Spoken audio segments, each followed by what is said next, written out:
Hey everybody, it's Wednesday, May 3rd, 2023. Update you on some projects that I've been working on. I got the fence finally painted. So when they ran the power through here, if you guys remember, I put up the fence to keep people from driving onto the property, which I don't really think that would happen anymore. When we first bought the property, people were coming in here because they probably still thought it was for sale.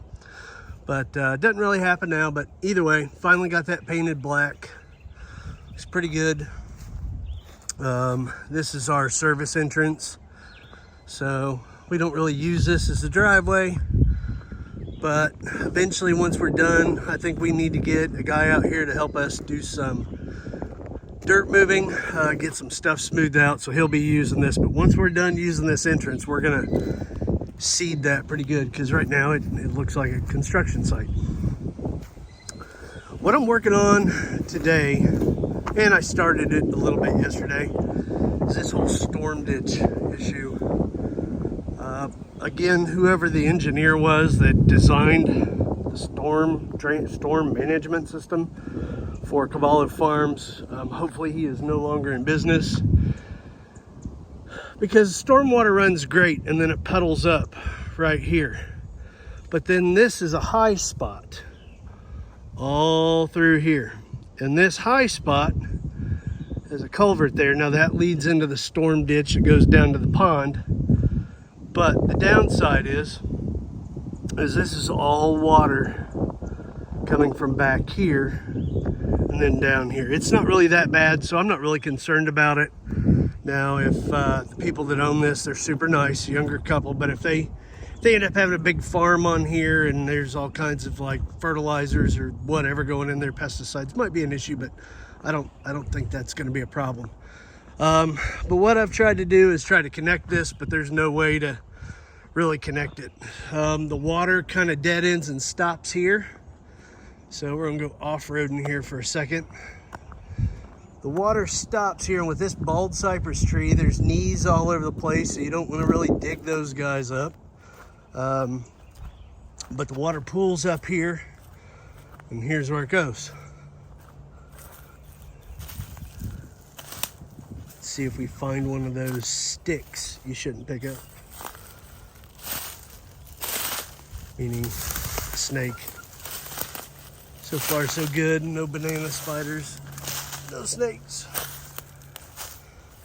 The water comes in here, and then it kind of pools up here. Our house is eventually going to go here, so I have to address this issue. And again, I can't make stormwater go uphill, so whoever designed and put that culvert in there, I hope he's not in business. Had a couple people come out and look at this. Basically, they said your best thing to do is just like the storm ditch there, put in a small storm ditch here. Now, Mother Nature's already doing that. I'm just connecting the dots by using our box blade.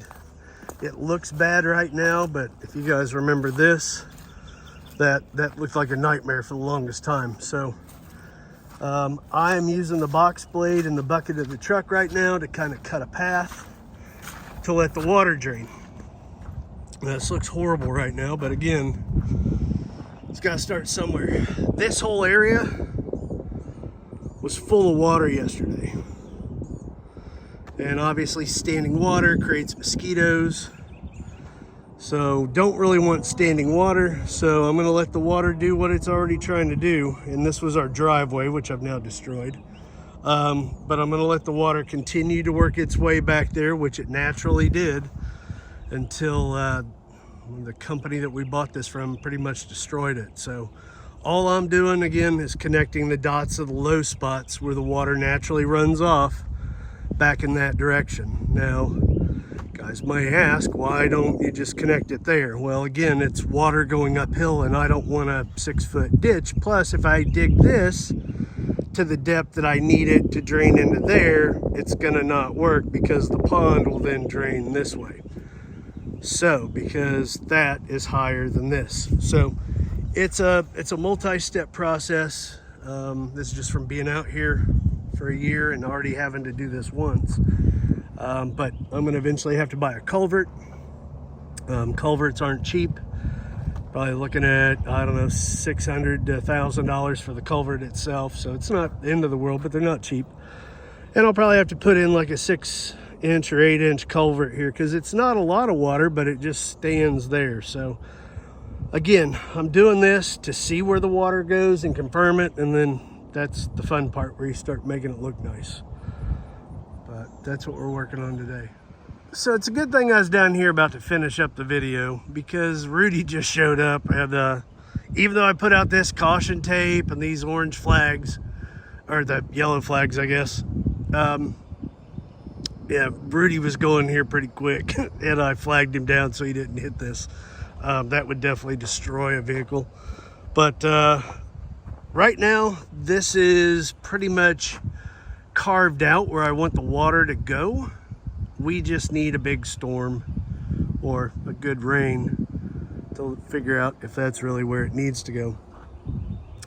Other than that, a little excitement out here, I guess.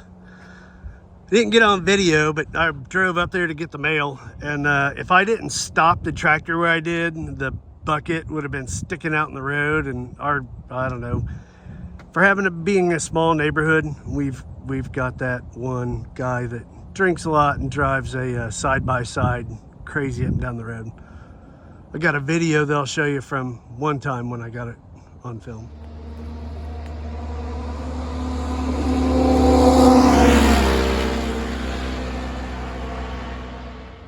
So anyways, he and I just got into a confrontation up there because I almost pulled out in front of him doing 80 miles an hour on his side-by-side, which wouldn't have been good for either of us. But I don't know.